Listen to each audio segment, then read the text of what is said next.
Bienvenidos, bienvenidas a Conversaciones en la Asesoría General de Gobierno. Hoy nos visita el doctor Joaquín Labarta Liprandi, que es abogado y actualmente subsecretario de Planeamiento Operativo Logístico de la Defensa, del Ministerio de Defensa de la Nación.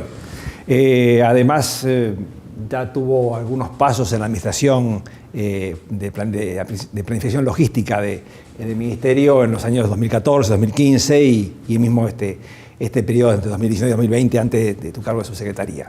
También, digamos, para mostrar la carrera de abogado del Estado, entre el 10 y el 14, 2010 y 2014, estuviste en la Dirección de Asuntos Jurídicos del INDEC, ¿verdad? Así que, bueno, Joaquín, muchísimas gracias por tu participación. Bueno, gracias por la invitación. La verdad que lo convocamos al amigo Labarta Liprandi porque, bueno, hay un punto que toca muchas aristas, desde tabú hasta las coyunturas más ríspidas, la planificación, si vale la pena pensar, y esto en relación concretamente al equipamiento de las Fuerzas Armadas.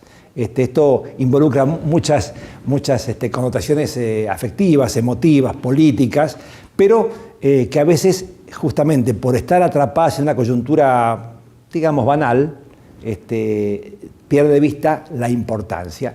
Entonces, yo creo que tal vez sería muy útil para todos nosotros si vos pudieras decirnos, ¿tiene sentido tener Fuerzas Armadas? Una pregunta muy genial, ¿no? Sí, pero en realidad es una pregunta mucho más frecuente de lo que te puedas imaginar, porque cuando uno sale del micromundo en el que trabaja, y todos por ahí estamos imbuidos en una burbuja, te das cuenta rápidamente que cuando hablas con amigos, con vecinos, con gente que por ahí se dedica a otros temas, lo primero que te preguntan es Argentina, Fuerzas Armadas, equipamiento. Una frase que escucho todo el tiempo es si nunca vamos a ir a la guerra. Es decir, hay una relación entre tener Fuerzas Armadas y ir a la guerra, directa, digamos, ¿no? Que parece obvia, pero que no es tan lineal, yo creo. Claro, sí. Y a eso yo le agrego, digamos, un componente real, es que ha habido un injerencismo en la política interna de parte de las Fuerzas Armadas desde el golpe, digamos, del 30 contra Hipólito Yrigoyen hasta el último golpe del 76, digamos, han participado activa y negativamente de la vida política interna del país, y eso, por supuesto, ha vuelto muy refractaria a una parte de la población. Ahora, a la parte más joven, que por ahí no tiene tan vívido como fue esa injerencia de las Fuerzas Armadas en la vida política interna, les pasa esto, o sea, ven un poco la historia argentina y dicen, este es un país pacífico, sin conflictos latentes aparentemente.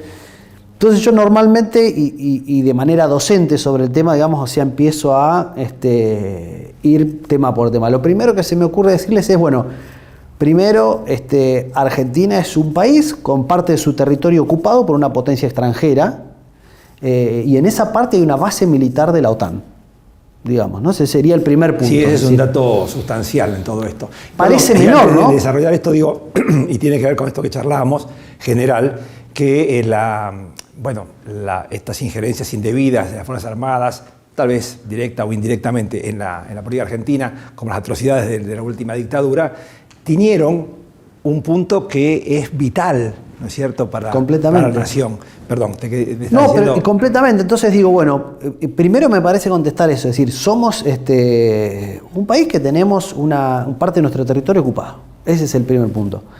Después somos el octavo país en superficie del planeta. O sea, somos un país muy grande, con una gran extensión de tierra.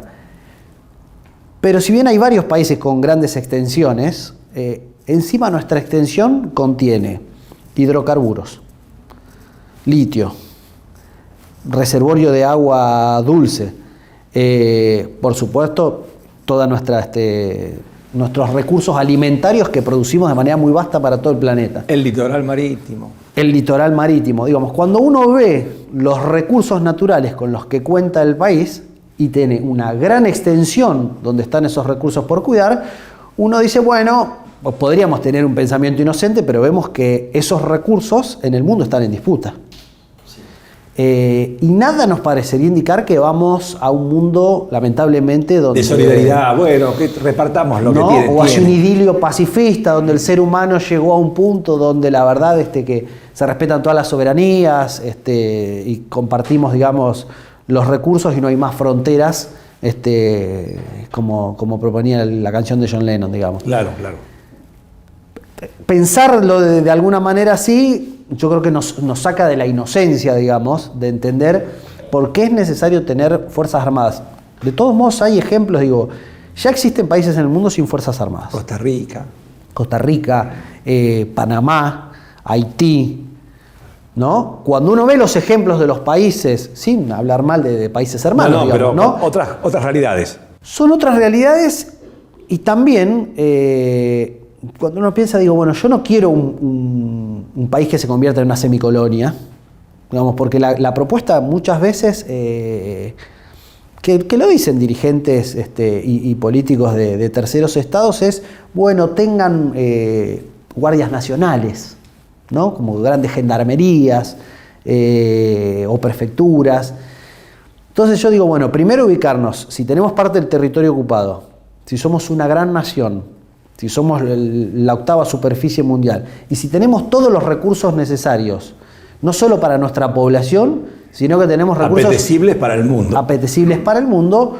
Es un infantilismo no pensar que tendríamos que tener un sistema de defensa. Un mínimo de control y ocupación en el territorio. Completamente. Y los sistemas de defensa, a su vez, por lo menos como están hoy en día, la democracia también lo que nos ha dado es que el poder político que gobierna el país elabora una política nacional de defensa y elabora directrices. Nuestra política de defensa es una política de defensa con objetivos muy claros, pero que además es mandatorio y tiene directivas. Y nuestra política de defensa es disuasiva. Y cuando decimos es disuasiva, ¿esto qué quiere decir? Bueno, nosotros no somos un país agresor, no lo hemos sido nunca. La última guerra moderna que tuvimos, la tuvimos en nuestro territorio, en las Islas Malvinas.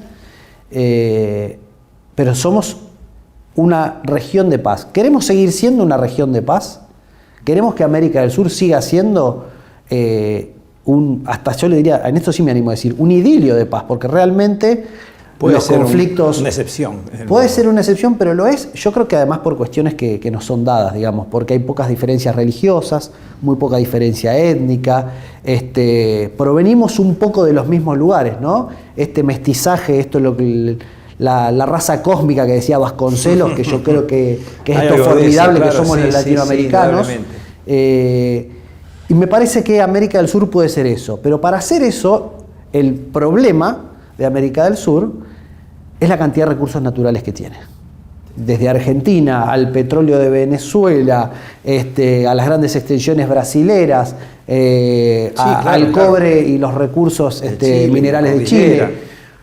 Bueno, y hablando en particular de Argentina, es decir, bueno, tener una capacidad defensiva disuasiva requiere de tener un instrumento militar, unas fuerzas armadas preparadas, con alto nivel de capacitación de nuestro recurso humano, el cual en general es muy bueno. La verdad que Argentina tiene en eso para mí un salto de calidad que lo sigue teniendo. Creo que gracias al sistema educativo argentino, público sobre todo. Seguramente, claro. Y después debemos volver a tener un mínimo, digamos, aceptable, un estándar aceptable de recursos para destinar a capacidades y sistemas de armas defensivas. Bueno, decíamos que en este tema de la planificación, de reivindicación de las fuerzas, de su rol, la decisión política, y aparece el FONDEF también ahí, ¿no? Es un instrumento interesante, tiene aplicación práctica en algunas áreas. Completamente.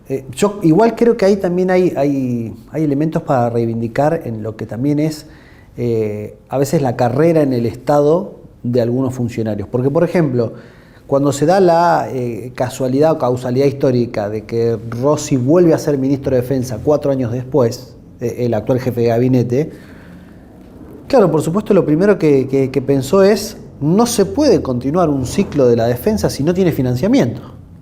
Entonces rápidamente nosotros, no sé, vemos los casos, no sé, chilenos, por ejemplo, que una parte, digamos, de los insumos mineros va directamente al financiamiento de las capacidades de las Fuerzas Armadas. En casi todo el mundo funciona así, ¿no? Digamos, los países petroleros destinan un porcentaje de las divisas del petróleo cada uno, porque si no es insostenible y la industria de la defensa es muy cara.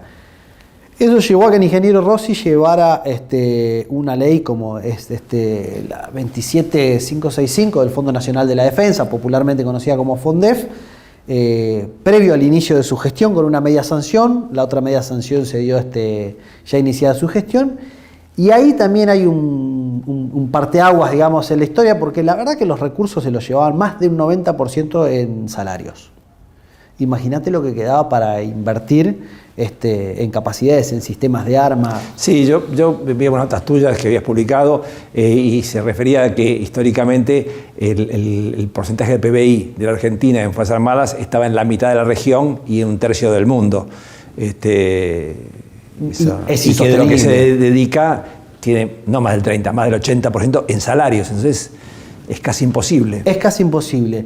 Pero además, digamos, este fondo que tiene asignación específica es un fondo que no se puede utilizar para pagar salarios, para pagar servicios habituales, digamos. Es un fondo para inversión, sea para recuperación de sistemas de armas, para adquisición de sistemas nuevos, pero además es un fondo que va en paralelo con el presupuesto.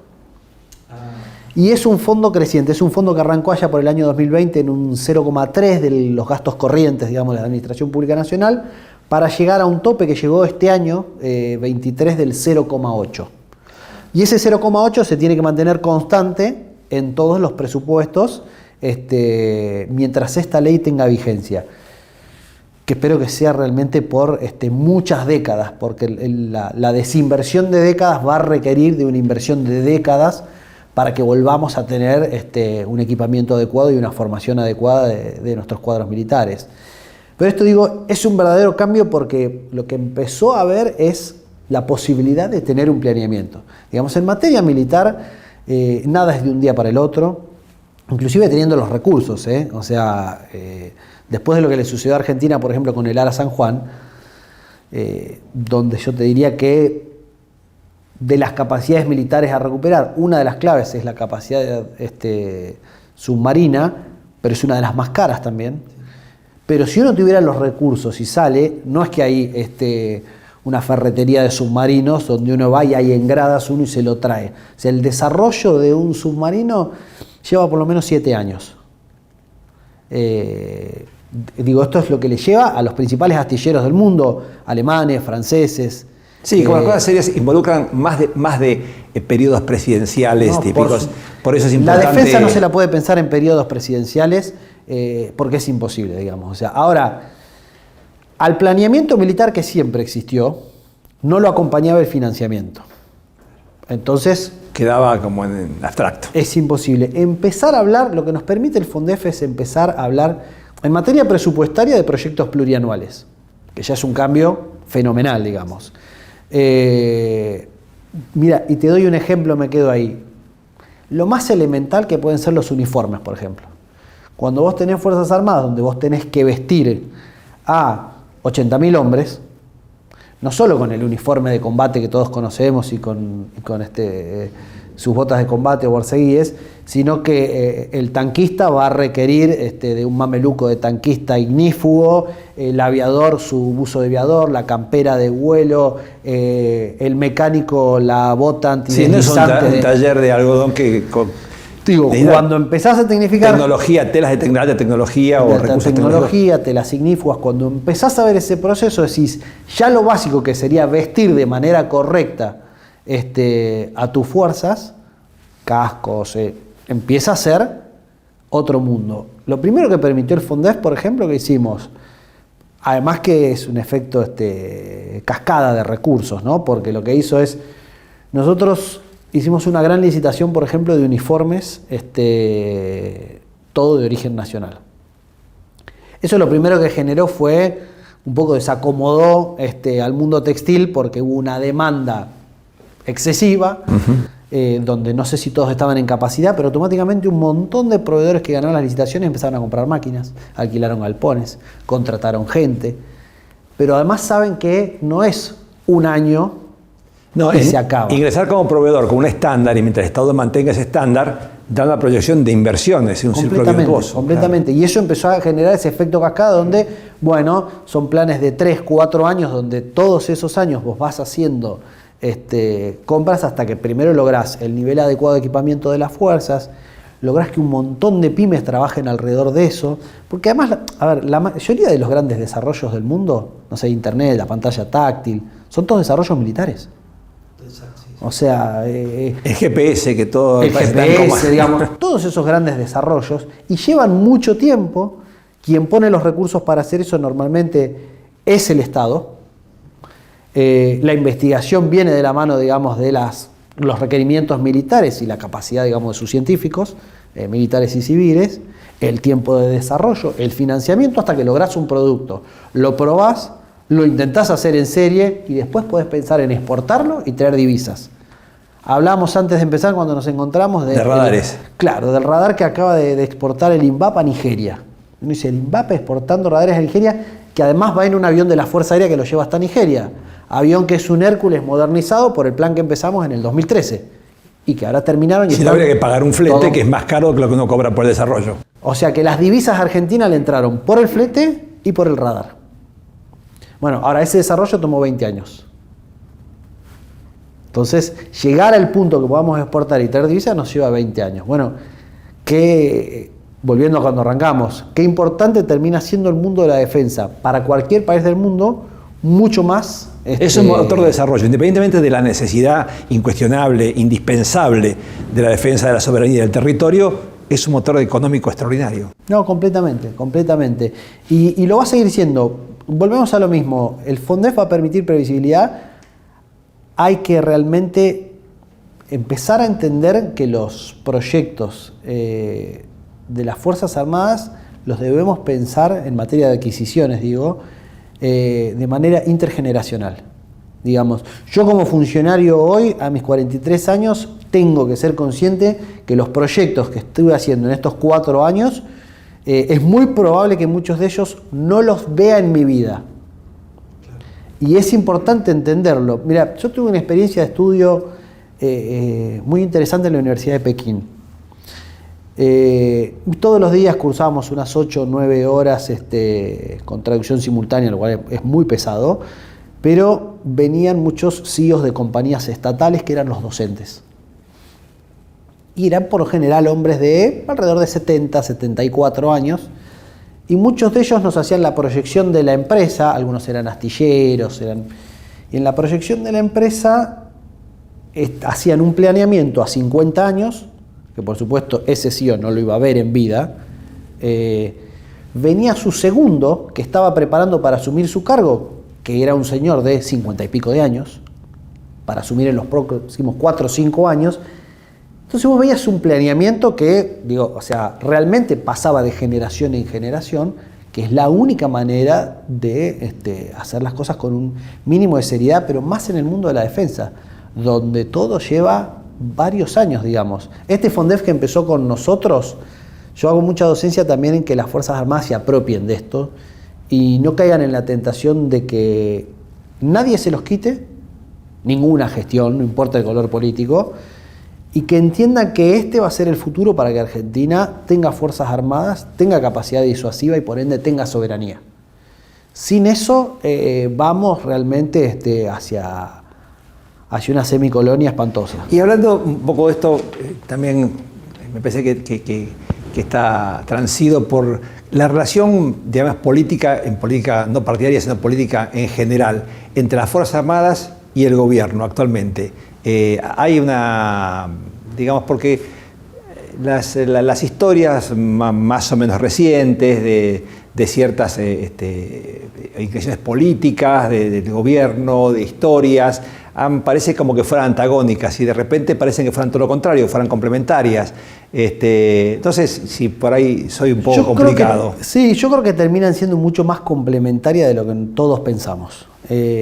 Muchos me dicen a mí, mirá la disociación, por ejemplo, yo tengo una historia familiar de que mis padres han sido víctimas del terrorismo de Estado. Entonces te dicen, bueno, ¿cómo vos participando de esto, haciendo esto? Yo lo primero que les digo, primero yo soy peronista, digamos, mi fuerza política la creó un general de la nación, digamos, y los peronistas no somos antimilitares. Lo primero que tengo para decirles. En la relación actual me parece que para que la relación actual sea lo buena que es hoy, tuvieron que pasar muchas cosas.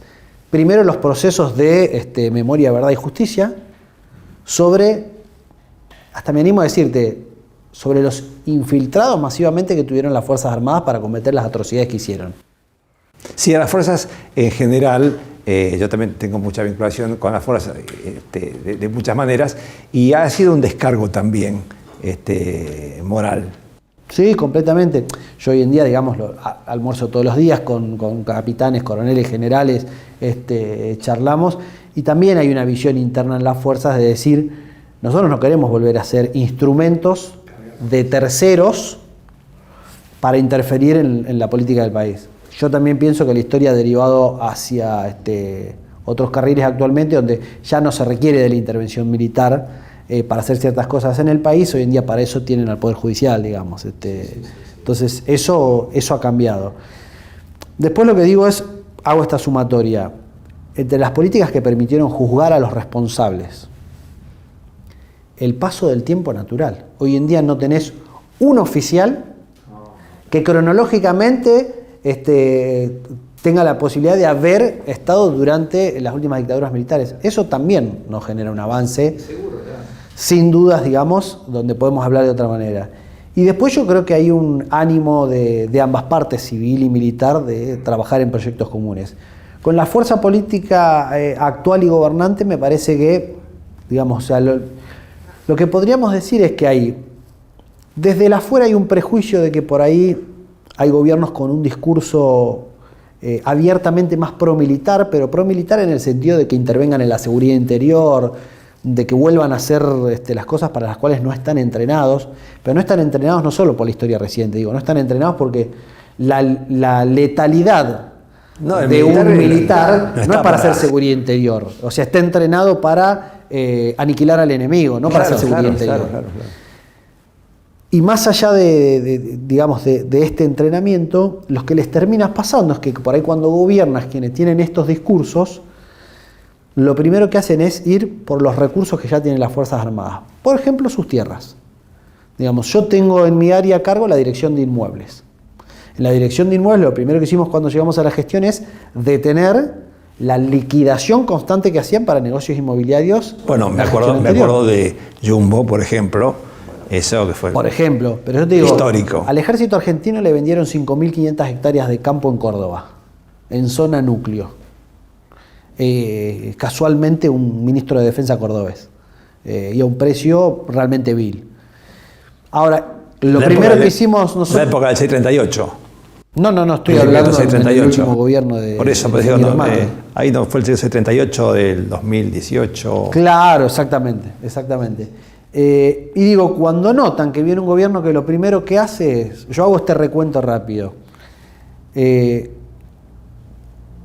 una reequiparación salarial histórica que recién se logró ahora, después de 3 años. Todos los módulos que tenían compensatorios, que básicamente es lo que muchas veces el Estado hace, que es pagar en negro, fueron blanqueados, con lo cual las jubilaciones crecieron enormemente. Perdón, y eso corta parte del negocio de los juicios de los que muchos vivían, mucha gente muy respetable, tenían el negocio de las cautelares. Se acabaron. Y eso también, ¿sabes qué hizo? Que mucha gente en actividad que ya no tenía ganas se jubile porque sí le convenía jubilarse. O sea, generó todo un proceso virtuoso. Pero digo, si vos haces reequiparación salarial, si vos blanqueás la parte del salario, si vos sancionás la ley FONDEF y empezás a invertir en defensa, si vos parás todos los días los terrenos y los campos y los inmuebles que se querían vender para negocios inmobiliarios, de repente el mismo oficial dice, bueno, a mí me dicen que esta gente no es muy pro-militar, pero todo lo que hace es beneficiarme, y me da un uniforme nuevo y está modernizando el tanque y está incorporando aviones. Entonces decís, ¿no? Empieza ese razonamiento, uno empieza a hablar con los instrumentos militares y se da cuenta de que tenemos más en común, porque hablamos en una misma clave nacional, que por ahí quienes tienen unos discursos muy grandilocuentes, pero que al final del día lo que terminan haciendo es jugando en contra de intereses nacionales estratégicos, al contrario. Sí, se confunde mucho esto de militarismo, nacionalismo, son cosas muy distintas. Sí, completamente. Y profundizando un poquito esto del reequipamiento, yo sé que, bueno, venimos entre comillas, penando justamente en parte por lo que se ha dicho, por las consecuencias de la guerra, además, de Malvinas, conseguir cazabombarderos, alguna alternativa de eso. ¿Hay en Danza algún tipo de objetivos que no? Primero, la recuperación, digamos, de esos sistemas como de cazabombarderos es una prioridad número 1 para el Ministerio de Defensa. La Fuerza Aérea está haciendo un trabajo muy serio porque, digamos, detrás de todo esto también no es, digamos, salir a una especie de supermercado de aviones y elegir cuál nos gusta más. Claro. Porque además, por ejemplo, por la geografía argentina, nosotros cuando hacemos planificación, nuestra geografía es muy grande, muy vasta, entonces necesitamos aviones que tengan un cierto, digamos, un cierto alcance geográfico, sin reabastecer combustible, capacidades también de ataque. Toda nuestra zona de conflicto está dada por el Atlántico Sur, donde tenemos parte de nuestro territorio ocupado, con lo cual de manera defensiva nosotros tenemos que tener aviones con capacidades, digamos, para operar en esa zona. En eso la Fuerza Aérea me parece que hace un trabajo muy bueno, donde realmente está llegando a un análisis para poder proveer, digamos, al instrumento político de la mejor información para tomar una decisión respecto de cuál es el sistema. Claro, las bases del pliego, digamos, ¿cuál es el talle del vestido que hace falta? Las condiciones. Además es una adquisición, por supuesto, que es muy costosa, pero bueno, que con este tipo de financiamiento que tenemos en varios años, es posible. Es posible. Perdón, sé que estuvo el ministro también en la base del Chamical, hay un proyecto de aviones no tripulados también en Danza, ¿no es cierto? Sí. Esa también es una investigación ciertamente interesante y ahí empieza a confluir de nuevo, ¿no? Es decir, por un lado la Fuerza Aérea trabajando mancomunadamente con INVAP, ves por supuesto la participación de la Fábrica Argentina de Aviones de FADEA, o sea, empieza a haber toda una cadena y empezar a recuperar. Vos decís lo de Chamical, pero por ejemplo volvimos a tener una brigada aérea en Río Gallegos, que no teníamos. Y volvemos a tener los aviones que hoy en día tenemos disponibles, que son los aviones de entrenamiento, que son los Pampa, pero que se hizo algo en el medio que fue artillarlos. Pero para artillarlos también hubo un desarrollo local, se hizo un pod ventral, digamos, que lo trae el avión en su barriga, sería, con un cañón de 30, con ametralladoras, con bombas. Entonces, bueno, de repente tenés una nueva brigada aérea en Río Gallegos después de Malvinas hasta acá, digamos. Con aviones apostados allí, se volvió a poner, mira, una de las cosas que observamos también se volvió a poner un radar en Río Gallegos, entonces puede captar los vuelos que intenten ir por nuestro espacio aéreo a Malvinas, que ahora tienen que dar una vueltita bastante más grande. Bueno, todos esos desarrollos nos van llevando, por un lado a recuperar capacidades, pero también empezar a tomar el control de vigilancia sobre nuestro espacio aéreo y también sobre nuestra plataforma. Vos decís algo que me parece muy sustancial, ¿no? Y esto es decir, bueno, nadie quiere la guerra, por el contrario, y va a ser esta tierra de paz, pero justamente habiendo tantas cosas de tanto valor y tan descuidadas, este dato que quien sobrevuelo tiene que hacer 100 millas más, y bueno, le sale un poquito más caro que si no hay un radar. Pasa que no pasa nada. Yo creo que la política de Malvinas que debemos tener es una política de desgaste logístico. Digamos, nosotros al ocupante tenemos que tratar que a quien ocupa nuestras islas le salga lo más caro posible. Esta es una política que llevó muy bien a cabo la actual vicepresidenta cuando era presidenta de la Nación. Empezó a tejer geopolíticamente que los buques con bandera de Falklands o buques británicos, pero que fueran con destino a nuestras Islas Malvinas, no pudieran hacer puerto ni en Argentina, luego no podían hacer en Uruguay, luego no podían en Brasil, luego entonces empezás, no sé, un señor que quiere comprar una cosechadora en Malvinas, la verdad que el valor agregado en flete que tiene es enorme.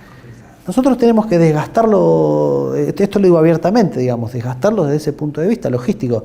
Tenemos formas de hacerlo, me parece una forma inteligente, digamos, o sea, tenemos que ir siempre por la vía diplomática. Claro, o sea, la recuperación de Malvinas será por la vía diplomática, no tengo dudas. Indudablemente. Ahora, la vía diplomática requiere de algún poder de presión. Claro. Y requiere de diplomacia e inteligencia como es esta también. Y ahora, en Atlántico Sur, claro, qué temazo ese, ¿no? Pero el Antártico, Tratado Antártico 2048, termina y se superponen intereses de Gran Bretaña, de Chile y Argentina. Se está recuperando una base muy importante que había sido incendiada hace mucho tiempo, sí. La base Petrel. Sí, ¿En qué andamos ahí? Estamos, la verdad que en eso, en el mejor de los mundos. El Comando Conjunto Antártico trabaja muy bien.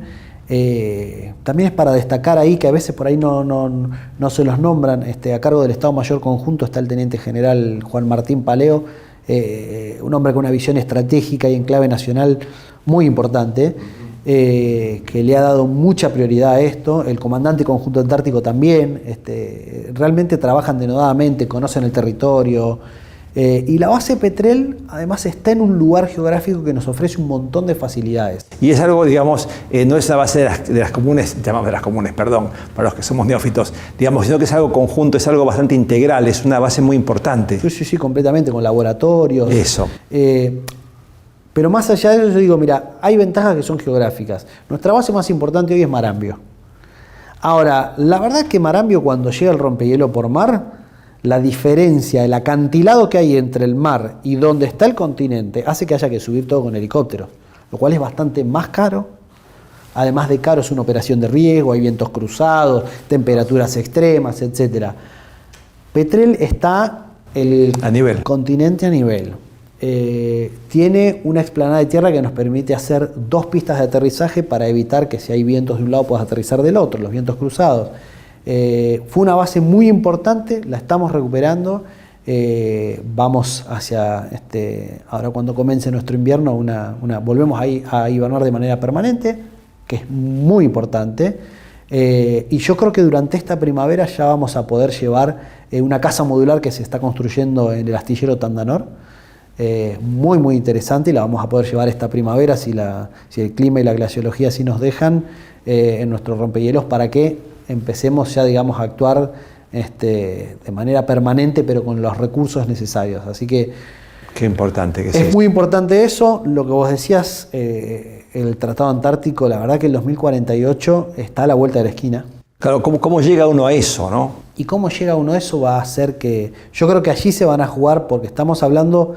Hasta hoy todas las naciones que ocupamos y disputamos territorio en la Antártida, porque esto es así también, tenemos este pacto de preservación del medio ambiente, del ecosistema. Yo no sé qué va a suceder en el 2048, pero por supuesto que tener presencia, tener fortaleza, tener poderío militar y tener mucha investigación científica asociada, se conversa de otra manera. De alguna manera pensaba, es un poco forzada tal vez la comparación, pero en la guerra de los 30 años y en los tratos de Münster, en la paz de Westfalia, ¿no? Es que el criterio era, miren, si estamos todos armados, más o menos parecidos, es posible que nadie se anime a atacar a otro. Y tiene que ver un poco con esta política disuasiva, ¿no? O por lo menos, más allá de lo militar, desde lo logístico, que en Argentina, como vos decías, busca alternativas de socios tácticos, estratégicos. Bueno, mira, no voy a dar nada, pero si el frente te va a salir el doble, te vas a pensar 2 veces, mejor comprarse a los argentinos. Completamente. Creo que es por ahí, creo que el futuro es por ahí, y también tenemos que empezar a pensar en clave, como te decía al principio, en clave intergeneracional. Los funcionarios tenemos que empezar a pensar en proyectos que pueden llevar 50 años para adelante, y también pensar en eso va a requerir necesariamente, digamos, un proyecto de nación consolidado. Y un proyecto de nación consolidado es un proyecto que no cambia su rumbo geopolítico, económico, estratégico cada 4 años, porque no hay Estado que resista, pero sobre todo no hay sociedad que lo resista. Bueno, creo que por lo menos para esta primera aproximación, que está complejo, da para hablar horas, pero nos has dado un panorama interesante sobre en qué etapa estamos de esta recuperación, de reordenamiento, planificación. Si querés cerrar con algo que quieras... No, les agradezco mucho la invitación. Me gusta mucho el espacio, porque poder, en el medio de la gestión y que uno está acelerado, poder sentarnos, pensar y debatir un ratito con tiempo es muy placentero. Así que les agradezco la invitación. Gracias a vos, Joaquín. Gracias por estar con nosotros.